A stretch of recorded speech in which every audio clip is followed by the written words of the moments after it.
Kamusta? Welcome sa Recap PH, kung saan nagre-recap tayo ng mga paborito nating manhwa, manhwa, at manga. Samahan niyo akong magbalik tanaw sa mga astig na pangyayari sa mundo ng comics, at tumuklas ng mga bago nating magiging paborito. Huwag kalimutang mag-subscribe para lagi kang una at updated sa mga bagong video. Simulan na natin.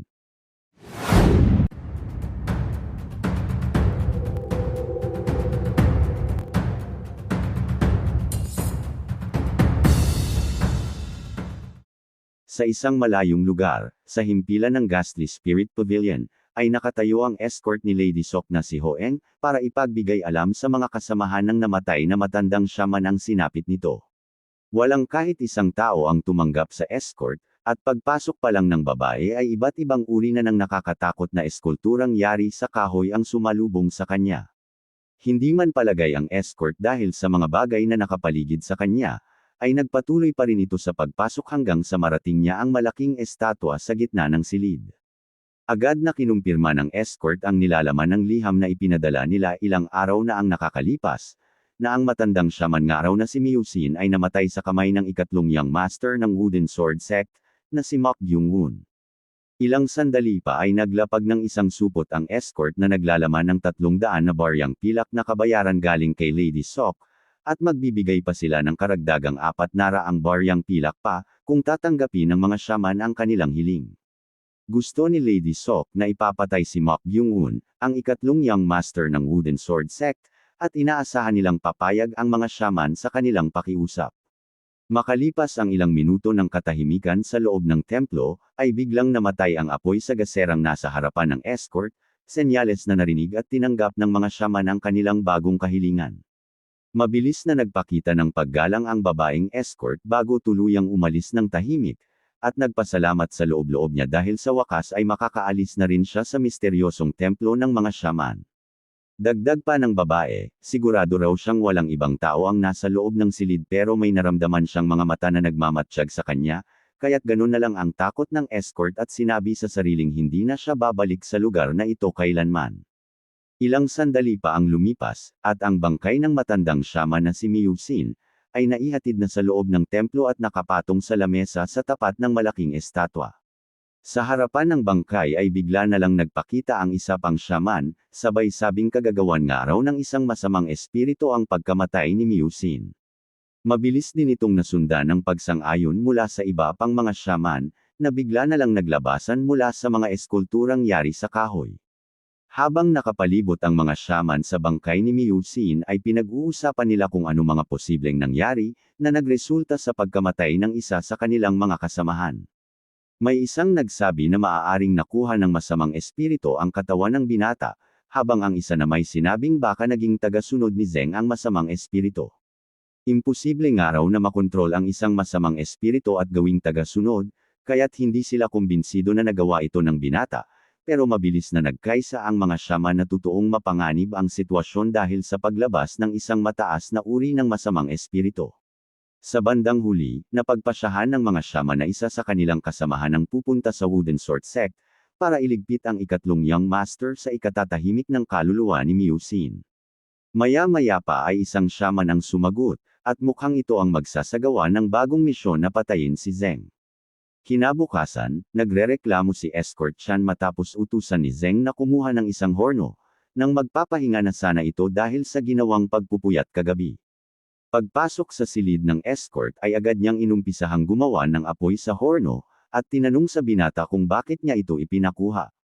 Mabilis namang sumagot ang binata na mayroon daw siyang susunugin, at nang makita ng escort ang gustong sunugin ni Zeng ay nanlaki ang mga mata nito, dahil may 2 librong nilabas ang binata. Bago pa man makumpleto ng escort ang tanong niya, ay sinabi agad ni Zeng na ang 2 bagay na hawak niya, ay ang mga sekretong libro ng sekta.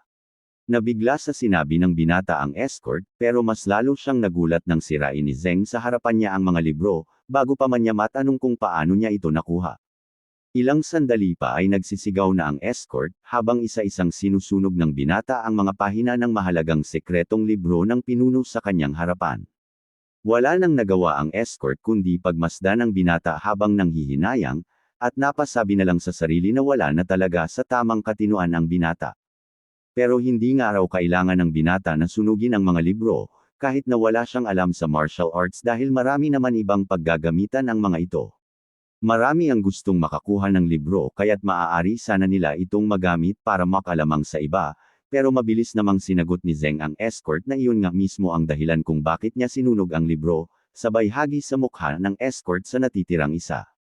Kailangang gawin ito ng binata para siya lang ang makagamit ng nilalaman ng libro, pero hindi naintindihan ng escort ang ibig sabihin ng binata, kaya't mabilis nitong ipinaliwanag na nakabisado na niya ang lahat ng nakasulat dito. Nabigla ang escort sa sinabi ng binata, at maya-maya pa ay humingi ito ng pabor sa escort na ibigay ang natitirang libro kay Lady Sok at Yun Kyung. Nagtaka naman si Escort Chan sa utos ni Zeng, pero agad nilinaw ng binata na kaya niya ito gustong gawin ay dahil nais niyang magkaroon ng kapayapaan sa pamilya nila, at kung mangyayari ito sa pamamagitan ng pagbahagi sa libro ay masaya niya itong gagawin. Halata sa escort na hindi ito naniniwala sa dahilan ng binata, at siguradong may binabalak na naman itong gawin dahil nakangiti ito habang nagsasalita.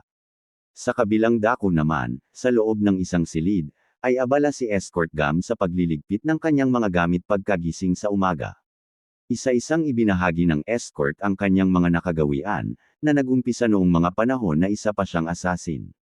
Isang buhay na may istriktong pagsunod sa kanyang mga kailangang gawin, at maingat na pagpaplano ang patuloy pa ring ginagawa ng escort hanggang ngayon. Pero malapit niya nang itigil na gawin ang mga ito, sa sandaling magtagumpay siya sa pagpapalit ng susuportahang young master ng sekta, dahil magiging isang elder na ang escort pag nangyari ang lahat ayon sa plano. Hindi tuloy maiwasan ng escort na maalala ang kanyang mga pinagdaanan para makarating kung nasan siya ngayon, na mula sa pagiging ulila, ay namuhay siya bilang isang assassin ng matagal na panahon, at sa hinaharap ay bilang isang elder ng sekta. Habang masayang inalaala ng escort ang mga nangyari, ay isang lalaki ang nagbukas ng pinto ng kanyang silid, at sinabing ipinapatawag raw siya ng ikalawang young master na si Yun Kyung. Pagdating ni Escort Gam sa kinaroroonan ng ikalawang young master, ay nagulat ito sa ibinalita ng binata na ang isa sa kanyang escort ay nawawala. Inutusan nga raw ni Yun Kyung ang escort na si Cho Il-sang, para imbestigahan ang ulat ni Escort Chan tungkol sa pagkawala ng martial arts ni Gyung-woon. Pero hindi na nakabalik ang kanyang escort at basta na lang nawala na hindi nito normal na ginagawa, kaya't galit na galit ang binata sabay sabi kay Escort Gam na magbabayad siya sa panloloko sa kanya. Mabilis namang nagpaliwanag si Escort Gam na totoo ang kanyang mga iniulat, at nasisiguro daw niyang may ibang dahilan kaya hindi nakabalik ang escort ng binata. Hindi naman kontento sa sagot ni Escort Gam ang binata, at binato niya ang escort ng isang matigas na bagay, na siyang tumama sa kanang bahagi ng ulo nito. Galit nitong sinabi na hindi raw siya utu-uto na basta na lang maniniwala sa mga katwiran niya, at tinanong muli sa escort kung ano ang dahilan bakit hindi pa rin nakakabalik si Cho Il-sang. Hindi maintindihan ng escort kung saan siya nagkamali sa mga nangyari, at kung magpapatuloy nga raw ito ay tuluyan ng mawawala ng tiwala si Yun Kyung sa kanya, at mawawala ng saysay ang paglipat niya ng young master na susuportahan. Pero hindi basta-bastang papayag ang escort na mauwi ang lahat ng kanyang pinaghirapan sa wala, at mabilis na hiniling sa binata na bigyan siya ng pagkakataong hanapin si Escort Cho, at patunayan na nagsasabi siya ng totoo. Sumagot naman ang binata na hindi na magiging madali pa sa kanya na magtiwalang muli sa mga salita ng escort, pero mabilis siyang natigilan ng sumumpa si Escort Gam sa ngalan ng kanyang pagiging martial artist, at sinabing ihahandog niya ang kanyang kanang kamay kapag hindi siya nagtagumpay. Sa pagkakataong ito ay tila nakumbinsi ang binata sa mga sinabi ng escort, at binigyan niya ito ng pagkakataon na hanapin ang nawawalang si Escort Cho.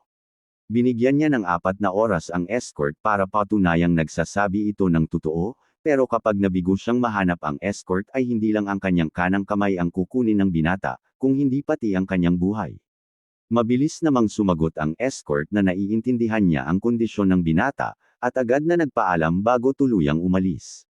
Galit na galit ang escort habang naglalakad palabas, at sinabi sa sarili na ang lahat ng kanyang plano ay hindi nasunod, magmula nang dumating sa kanila ang binatang nagpapanggap. Dagdag pa nito, ay mababang araw ang posibilidad na may kinalaman si Zeng sa mga nangyayari, pero kapag napatunayan niyang ang binata ang may kagagawan, ay siguradong matitikman nito ang kanyang galit. Ilang sandali pa ay nakasalubong na ni Escort Gam si Escort Chan, nakasalukuyang papunta kay Lady Sok para ihatid ang libro ng sekta na iniutos ni Zeng kanina. Hindi agad nakilala ni Escort Chan ang nakatatandang escort dahil sa sobrang antok nito, pero mabilis na nagising ang kanyang diwa nang walang ano-ano'y bigla na lang siyang inatake ni Escort Gam. Galit na pinaalala ng escort sa kanyang kasama na bantayan si Zeng sa lahat ng pagkakataon, kaya't tinanong niya kung bakit naglalakad si Escort Chan sa labas at wala sa kinaroroonan ng binata. Dagdag na tanong pa nito kung nakikipagsabwatan daw ba ang escort sa binata, para sirain ang kanyang mga binabalak sabay tulak kay Escort Chan sa pader habang nakahawak sa kanyang damit. Dahil dito ay nakita ni Escort Gam ang librong nakatago sa loob ng damit ni Escort Chan, at mabilis niya itong kinuha at tinanong sa nakababatang escort kung ano ito. Agad na nagpanik ang escort nang simulan ng basahin ni Escort Gam ang pamagat ng libro, at maya-maya pa ay tuluyan nang nag-iba ang itsura nito. Nanlilisik ang mga mata ng nakatatandang escort sa galit, matapos maunawaan na ang sekretong libro sa martial arts ng sekta ang tinatago ni Escort Chan, sabay tanong niya rito kung ano ang ginagawa ng escort habang wala siya. Makalipas ang ilang sandali ay hila-hila na ni Escort Gam ang kasamang escort papunta sa silid ni Zeng, hindi alintana ang mga matang nakatingin sa paligid sa sobrang galit nito. Pagdating sa silid ay mabilis na sinipa ng escort ang pintuan, at nakitang nakatayo sa loob ang binata. Inihagis ng nakatatandang escort si Escort Chan papasok sa loob ng silid, at agad namang napalingon si Zeng patungo sa direksyon ng pinto. Sandaling tinignan ng binata ang dugwang si Escort Chan, na pinarusahan ng husto ng nakatatandang escort. Ilang saglit pa ay nakangiting binati ni Zeng si Escort Gam, na bakas sa itsura ang labis na gaalit sa binata.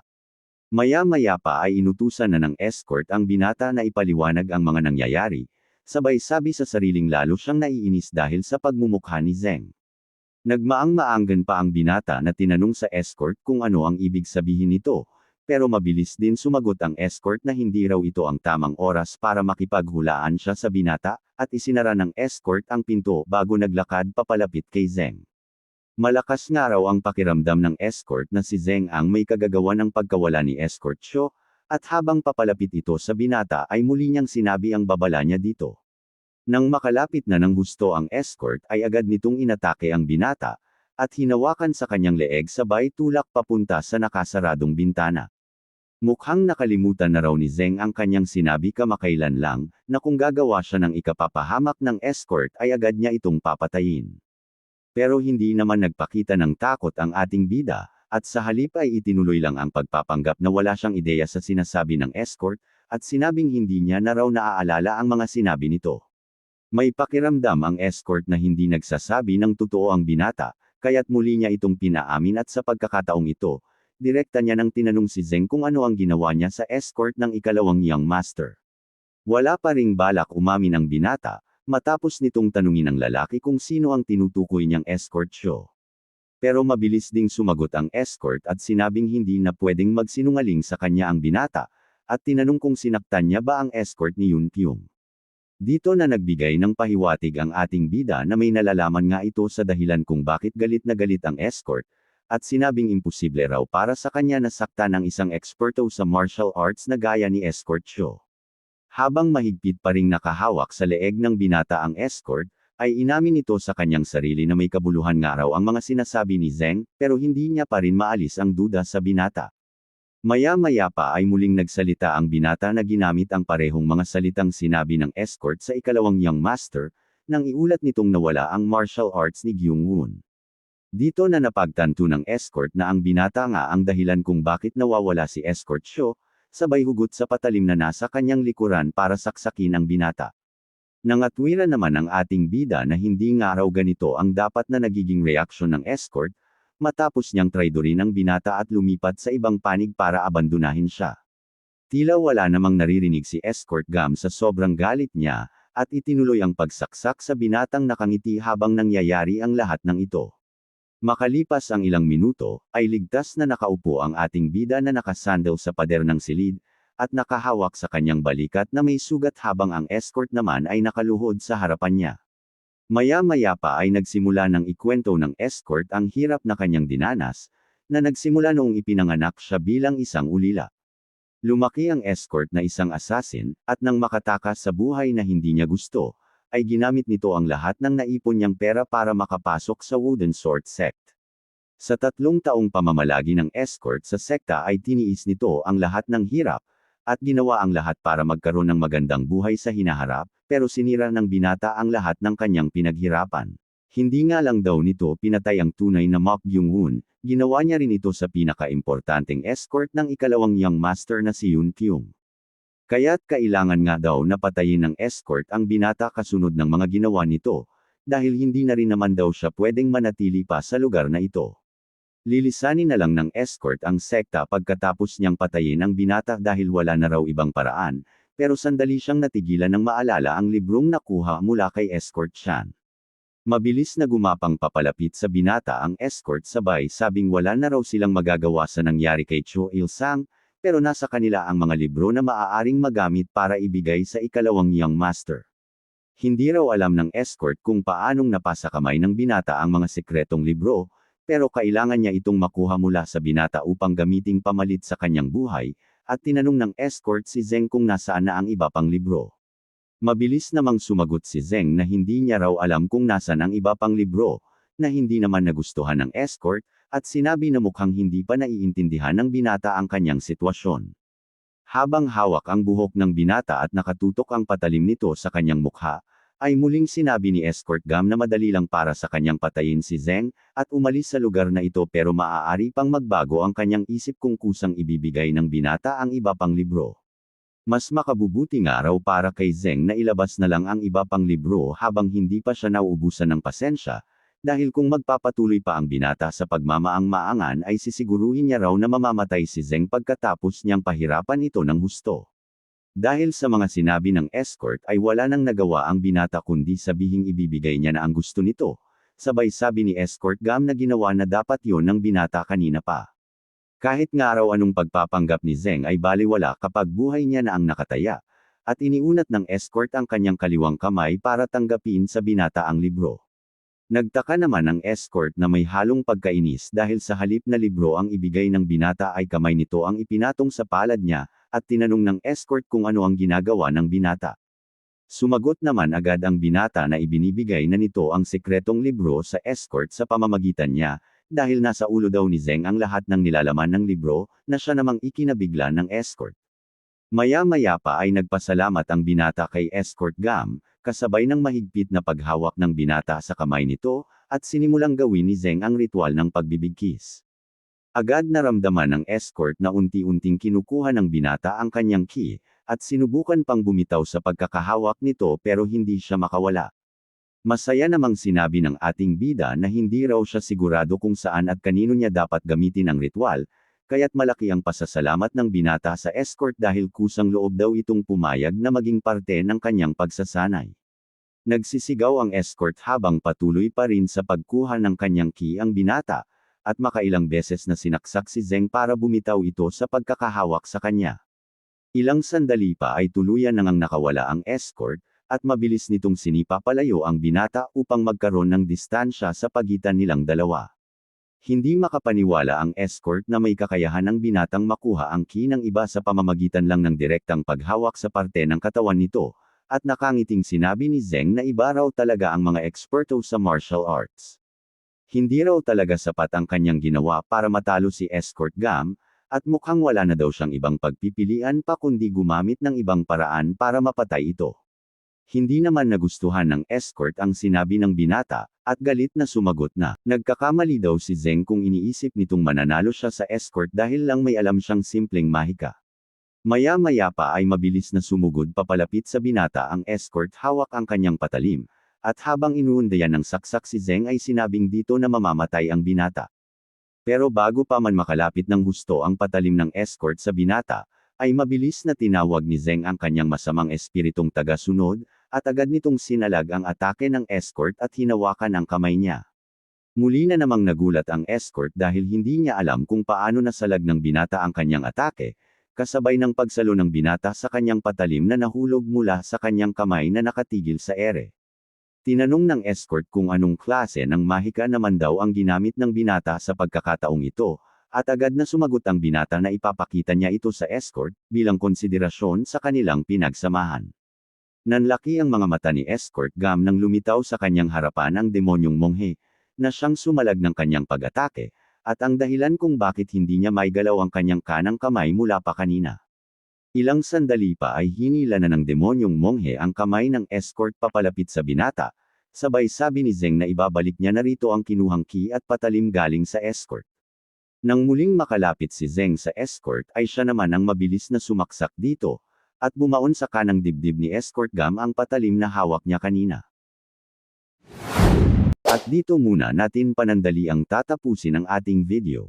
Maraming salamat sa panunood hanggang huli. Huwag kalimutang mag-subscribe para sa mga susunod pang kabanata ng ating serye. Hanggang sa susunod na video.